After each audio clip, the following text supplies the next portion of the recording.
ப்ரோக்ராம்ல பார்த்தீங்கன்னா, ஒவ்வொரு எபிசோட்லயும் நம்ம வந்து மருத்துவ குறிப்பு நம்ம டாக்டர் வந்து குடுத்துக்கிட்டு இருக்காரு. ஸோ இந்த மருத்துவ குறிப்ப பார்த்துட்டு நம்மளோட ப்ரோகிராம்குள்ள போலாம். வணக்கம், நான் உங்கள் வைத்தியர் பாணி பேசுகிறேன். இன்றைக்கி ஒரு வீட்டு குறிப்பை நம்ம ஒன்று பார்ப்போம். அனுபவமான ஒரு வீட்டு குறிப்பு. ஆயுர்வேதமாகட்டும், சித்த வைத்தியமாகட்டும், இந்த ஒரு மருந்து இல்லாமல் இருக்காது. ஒவ்வொரு வீட்டிலும் இருக்க வேண்டிய ஒரு மருந்து. திரிபலா, கடுக்காய், தாண்டிக்காய், நெல்லிக்காய். கடுக்காய், தாண்டிக்காய், நெல்லிக்காய். இந்த கடுக்காய்க்கு ஒரு சிறப்பு உண்டு. எல்லா மூலிகையும் பார்த்தீங்கன்னா ஏதாவது ஒரு சுவை, 2 சுவை, 3 சுவை இருக்கும். ஆனால் 6 சுவை கொண்டது இந்த கடுக்காய். அதாவது தாயினும் மிகச்சிறந்தது அப்படின்னு கூட சொல்லுவாங்க சித்தருங்க. கடுக்காயை எப்படி பக்குவப்படுத்துறது அப்படின்னு சொன்னால், ஒரு 200 கிராம் கடுக்காயை வாங்கிட்டு வாங்க. ஏன் 200 அப்படின்னு கேட்டீங்கன்னா, அது உள்ள விதை தூக்கி போட்டுரும். அப்போ வெயிட் குறையும். நம்மளுக்கு வேண்டியது 100 கிராம். அப்போ கொண்டு வந்து அரிசி கழுவுன தண்ணியில் வந்து ஒரு 4-5 ஹவர் ஊற போட்டுருங்க. ஏன்னா கடுக்காய்க்கு வந்து அகத்திலே நஞ்சு, சுக்குக்கு புறத்திலே நஞ்சு. புறம்னா சுக்கோட தோல் நஞ்சு, கடுக்காயோட உள்ள விதை நஞ்சு. சாப்பிட்டா ஒன்று உயிரெல்லாம் போயிடாது. நஞ்சுன்னா அது நம்ம பாய்க்க வேண்டாம்னு அர்த்தம். 4-5 மணி நேரம் ஊற போட்டு எடுத்து லேசாக இடிச்சிங்கன்னா அந்த மேலே உள்ள சதை வந்துடும். அந்த உள்ள விதை தனியாக வந்துடும். விதையை அப்புறப்படுத்துங்க. ஒரு அலசிட்டு எடுத்து காய போடுங்க. நல்லா காஞ்சிட்ட பிறகு நல்ல பிளண்டரில் போட்டு அரைச்சி அதை சலிச்சு ஒரு 100 கிராம் எடுத்து வச்சுக்கோங்க. இப்போ வந்து கடுக்காய் தயாராகிடுச்சு. அதுக்கப்புறம் தாண்டிக்காய், இதுவும் அப்படித்தான். அதை வந்து சும்மா கொண்டு வந்து கழுவி காய போட்டு ஒரு இடி அடிச்சுட்டு உள்ள விதை இருக்கும், அதை தூக்கி போட்டுற வேண்டியது தான். இந்த சதை பகுதியை மட்டும் நல்லா அரைச்சி எடுத்து வச்சுக்கோங்க.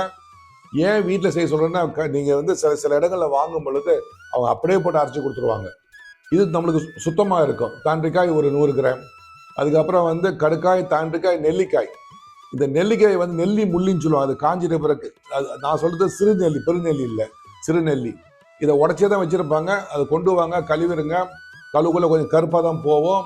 அந்த உள்ள அந்த விதையை வந்து காஞ்சிருக்கும். நல்லா ரொம்ப அது வந்து ஸ்ட்ராங்காக இருக்கும் பாருங்க. அதை எடுத்துருங்க. நமக்கு வேண்டியது அந்த சதை பகுதி மட்டும்தான். காய போட்டு நல்லா இடிச்சுட்டு நல்லா அரைச்சி சளிச்சு வச்சுக்கங்க. இதில் 100 அதிகமாக செய்யாமல் நான் வந்து குறைச்சி எல்லாம் முடியும். 50 கூட முடியும். எல்லாத்தையும் ஒன்றா போட்டு நல்லா மிக்ஸ் பண்ணி வச்சுக்கோங்க. இப்போ திரிபலா சூரணம் உங்கள் வீட்டில் ரெடி ஆயிடுச்சு. எதுக்கு பயன்படுத்தலாம்? வைட்டமின் சி இதில் ஹையாக இருக்குது. மலமிளக்கியாக பயன்படுத்தலாம். சில பேர் வந்து நல்லா சாப்பிடுவாங்க, ஆனால் 2 நாளுக்கு ஒரு முறை தான் வந்து டாய்லெட் பக்கமும் போவாங்க. ஆனால் கிச்சனில் வந்து ஒரு நாளைக்கு வந்து 4-5 முறை போயிடுவாங்க. டாய்லெட்டுக்கு வந்து 2 days ஒன்ஸாக போவாங்க. இது பிற்பாடு வந்து உங்களுக்கு ஆஸ்பத்திரி போகிறதுக்கு, அதாவது மருத்துவமனை போவதற்கு ஏதுவாகும். அதனால் வந்து ஒரு நாளைக்கு ஆரோக்கியமான உடல் 2 முறை மலம் கழிய வேண்டும். இல்லை என்றால் ஒரு முறை தானாக வந்து கழிஞ்சிருந்தோம். நீங்களா முக்கி போகிறது அது வந்து அதுவும் மலச்சிக்கல் தான். இதை இரவில் என்ன பண்ணால, இப்போ என்ன போல சைஸ் உள்ள 1 டீஸ்பூன் வாயில் போட்டு சுடுநீர் பருகிட்டு நீங்கள் படுத்தீங்கன்னா காலையில் சுகமாக மலம் போகும். குழந்தைகளாக இருந்தால் 1/4 டீஸ்பூன், 1/2 டீஸ்பூன் எவ்வளோ வேணால் சாப்பிட்லாம். இதில் பிரச்சனையே வராது. வயிற்றில் எரிச்சல் இருக்குது, வயிற்றில் புண்ணு இருக்குது, நல்லா சாப்பிட்லாம். தோல் வெளுக்க வேண்டும், ரத்தம் சுத்தமாக வேண்டும், நல்லா சாப்பிட்லாம். நெல்லிக்காய் வந்து வைட்டமின் சி இதில் வந்து உங்களுக்கு அதிகமாக நிற்குது. சில பேர் நோய் எதிர்ப்பு சக்தி வந்து குறைஞ்சிருக்கும். இதை சாப்பிட்டாங்கன்னா நோய் எதிர்ப்பு சக்தி வந்து கூடும். சில பேர் வந்து ஆடிக்கும் அமாவாசைக்கும் சாப்பிட்டுட்டு போட்டு வைப்பாங்க. அப்படி அல்ல.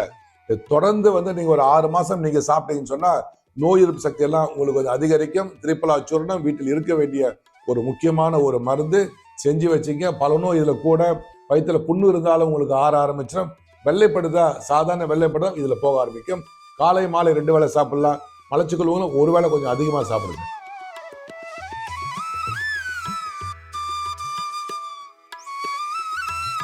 அப்போ டாக்டர், நான் ஒரு விஷயம் கேள்விப்பட்டேன். அவங்க வந்து உடல் அழியாமல் இருக்கிறதுக்கு நவபாஷணம் தண்ணியில் கலந்து சாப்பிடுவாங்க அப்படின்னு.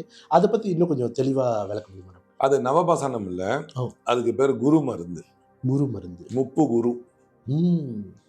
இந்த மருந்தை வந்து அதை தெரிஞ்சுக்கிறதே ஒரு பெரிய புண்ணியம். மருந்தை பற்றி தெரிஞ்சுக்கிறது ஆமாம், பெரிய புண்ணியம்.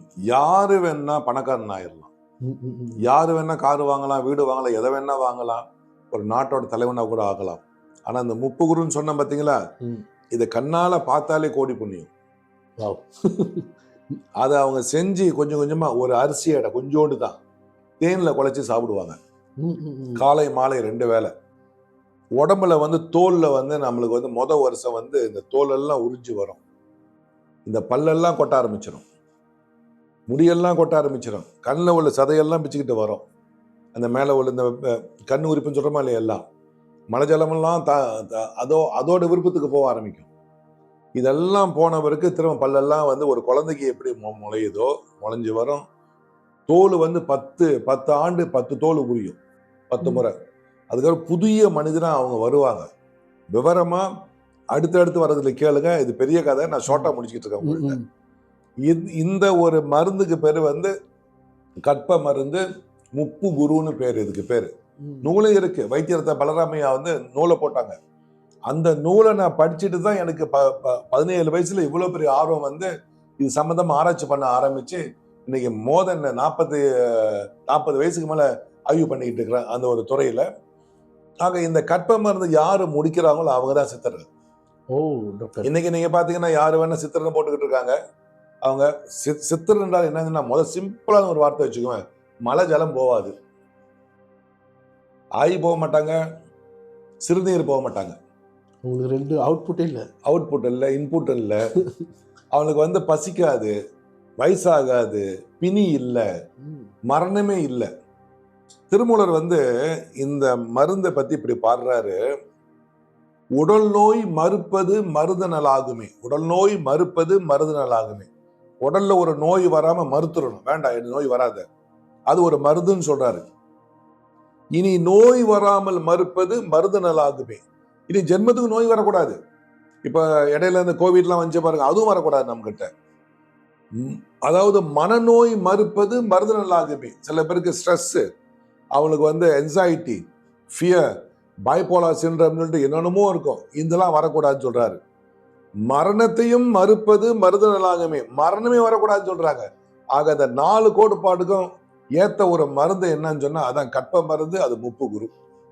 ஓகே டாக்டர், இப்போ நம்மளோட சித்தர்கள் வந்து சராசரி அவங்களோட லைஃப் வாழ்ற லைஃப் இயர்ஸ் எத்தனை வருஷம் வாழ்வாங்க? அகத்தியர் சொல்றாரு, சூரியனும் சந்திரனும் இருக்கும் வரை நாங்கள் இருப்போம் சொல்றாரு. ஸோ அப்போ அவங்களாம் இருந்துக்கிட்டு தான் இருக்காங்க, இருந்துக்கிட்டு தான் நிற்கிறாங்க. ஓகே டாக்டர், இப்போ நம்ம சித்தர்களை எடுத்துக்கிட்டாலே அவங்களோட வாழ்கிற இடம் பார்த்துக்கிட்டீங்கன்னா மவுண்டன்ஸாக தான் இருக்கும். ரொம்ப மலை பிரதேசத்தில் தான் அவங்க வாழ்கிறதும் அந்த தவம் பண்ணுறதும். இது என்ன காரணம் டாக்டர்? நிறைய காரணம் சொல்லலாம். இப்போ நான் வந்து கொஞ்சம் பணக்காரன் ஆகிட்டேன்னு வச்சுக்கோங்க. என்கிட்ட பழகின நண்பர்கள்லாம் வந்துடுவாங்க, கொஞ்சம் பணம் கொடு, கடனாக வேணும்னு சொல்லிட்டு. என்னுடைய உறவினரும் வந்துடுவாங்க, அவங்கெல்லாம் ஏழையாக இருந்தால். எல்லாம் இப்போ நல்லா வாழ்றாங்க, ஒன்றும் பிரச்சனை கிடையாது, வந்துடுவாங்க. இந்த விதமான தொல்லைகள் வரும். எனக்கு என் மனைவிக்கும் பிரச்சனை, கொஞ்சம் தீர்த்து வைங்க, இவர் என்னை அடிச்சு விட்டாரு, வாங்க சண்டைக்கு, புரியுதுங்களா? அப்போ அவங்க என்ன பண்ணாங்க, உங்களுடைய வாழ்க்கை முறை, உங்கள் நோக்கம் என்பது வேறு. நீங்கள் வரீங்க, பள்ளிக்கூடம் படிக்கிறீங்க, சம்பாதிக்கிறீங்க, கல்யாணம் பண்ணுறீங்க, குழந்தைய பத்துக்கிறீங்க, அதுக்காக உழைக்கிறீங்க. கடைசியில் வந்து வயோதிகத்தில் வந்து நீங்கள் சம்பாரித்த காசெல்லாம் நோய்க்காகவும் வாழ்வதற்காகவும் இது சண்டை போட்டு போராடி ஒரு 70-80 வயசுல எல்லாம் போய் சேர்ந்துடுறாங்க. அவங்க அப்படி இல்லை. எதுவுமே தனக்கு வேண்டாம், எதுவுமே நிரந்தரமற்றது, எதுவுமே சொந்தம் இல்லை. ஏன் இந்த உடலே எனக்கு சொந்தம் இல்லை. அவை சொல்றாங்க, ஒரு இடத்துல சொல்றாங்க பாரு, வீடு பேரு பெற நெல். ஒரு வீட்டை வாங்கடான்றாங்க. அவங்க சொன்ன வீடு இப்ப நம்ம வசிக்கிற வீடா? இப்பதான் ஒருத்தர் 2-3 வீடு வச்சிருக்காங்கல்ல. அவ அதை சொல்ல, இந்த வீடு நீ ரெண்டுக்கு வந்திருக்க, இந்த வீட்டுக்கு உனக்கு ரெண்ட் கொடுத்த டைம் வந்து 120 வருஷம். இப்ப யாரும் அந்த அளவுக்கு போறது கிடையாது. அதாவது வீட்டை கொடுத்தவன் 120 வருஷத்துக்கு நீ இருந்துட்டு போ எக்ரிமெண்ட் கொடுத்துட்டான். ஆனா பல பேர் பாதியில கிளம்பி போயிட்டு 40 வயசுலயே கிளம்பிடுறாங்க. ஆமா, ரைட் இல்ல, வாழ்க்கை முறை சரியில்லை.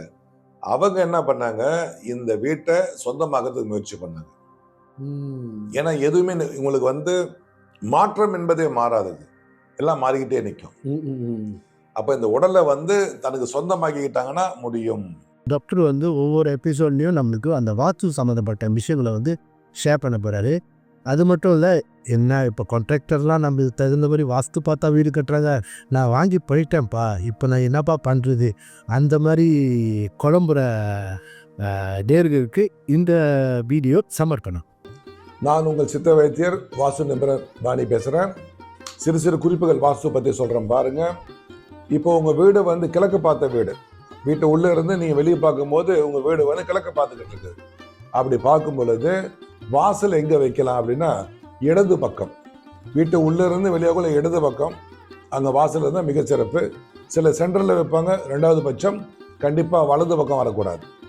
அப்படி வந்து அவங்களுக்கு கண்டிப்பாக வந்து பலவிதமான பிரச்சனைகள் வந்து உருவாகும். அப்படி கிழக்கு பக்கம் உங்களுக்கு வந்து இடது பக்கத்தில் வந்து வாசல் வந்தால் நேர் எதிராக வந்து பின்னாடி கிச்சன்லேயே வந்து உங்களுக்கு வந்து அதே நேர்கோட்டில் வரணும் உங்களுடைய கதவு. இது சுபிட்சத்துக்கு அடையாளம். நன்றி, வணக்கம்.